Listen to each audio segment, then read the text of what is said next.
2023 going? Yeah. Yeah? That it? That good? All right. Oh, thanks for being warm and welcoming. So 2023's got me worried about AI, you know, in a big way, because it can do art now, you know, which is one thing I can't do.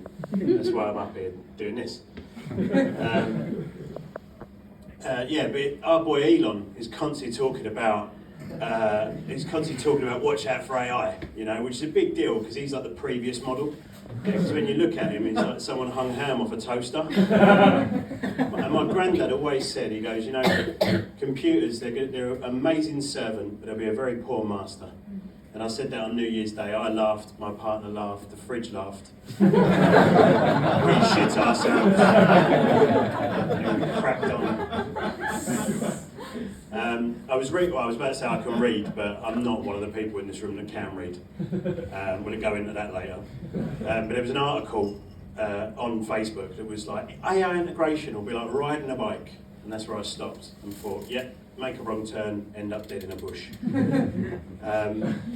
So yeah, if you can't tell, well, normally I'm dressed like a builder, but today for some reason I've come dressed like a racist. But yeah, so I'm a builder, and just before Christmas, me and one of the lads on site, we was chatting, and I would talk about him. His name's Dougal, fantastic roofer, you know, but we're both from Essex, you know, and in Essex, you know, they think what it is they thought that they could fix dyslexia with a foot cream. So growing up was a bit hard, you know, we've all ended up a bit daft, and now again with social media and stuff, we all know about it, you know, dyslexia, ADHD, got all of them. Again, that's why I'm up here.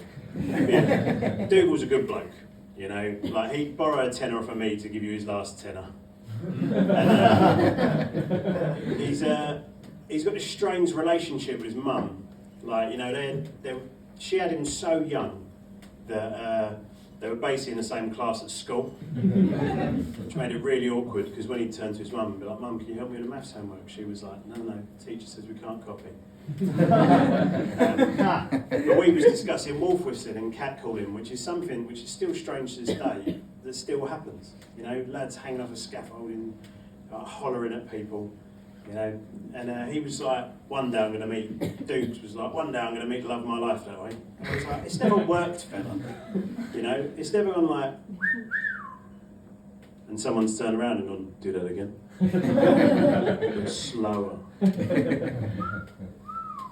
Oh, you silly man, I have to have you. Every time I do that bit, she turns into a Jane Austen character, and I don't know why. But one day that Jane Austen character might become real.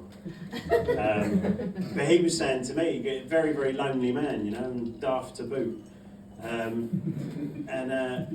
We was on site and we heard someone holler, "Love, I cut off my right arm so I could get close to you."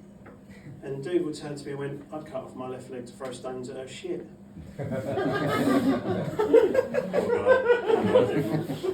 worked with another fella, his name's Chooch. And Chooch is the sort of guy that I was worried to tell that I'm part Jewish, because he'd know that I was lying. Well, me, Chooch and Dougal were doing this job in a posh house actually, which is nice. It's nice to go to posh people's houses, because sometimes you knock on a door and they open it and they let you in, and like, they're like, "Oh yeah, it's lovely to have the help over, but don't turn your back on them because they'll have our fucking silverware in a minute." You know, and other places, maybe more new money, they don't even let you in. They just whisper through the door, like a teenage sibling that's got the hump with you. And they're like, "Use the side gate." So there's me and the lads. We're going around the side gate, and we see this fella looming in the window, just staring at us. And we figure, what's he doing? You know, he's staring at us like a fat kid that missed the ice cream van. And we get to a point where we're in the garden, you know, three of us smoking cigarettes, because that's what you do. There don't need to be three of us there, you know, we need to fit a cooker. One of us to roll the cigarettes, one of us to read the manual, and the other to fuck the cooker into where the old one was. Anyway, the lord of the house bowls out, you know. And you see him, and he comes out, his posture immediately changes, and he's got like a bit of a bowl to him, and we've sussed it, you know, he's David Attenborough as he walks over, and he's like, "Here I approach The alpha male yobbo and his subordinates. And you think, oh, all right, fella. And he comes over and he goes, and here I will meet them with their traditional greeting. Hello, mate. Puts his hand out and squeezes it as hard as you fucking can, and you think, fuck me, this cunt makes a lot of sourdough. I'll leave you on one last bit tonight, and that's I was raised. Well, we had this child who was raised Christian. I was raised Irish Catholic, and my partner pointed out to me the other day, around Christmas time actually, that forgive me, Father, for I have sinned, and sorry, Daddy, I've been very naughty. It's the exact same sentiment. Which explains an awful lot about my sex life. You guys have been great, Dalston. Thanks for having me.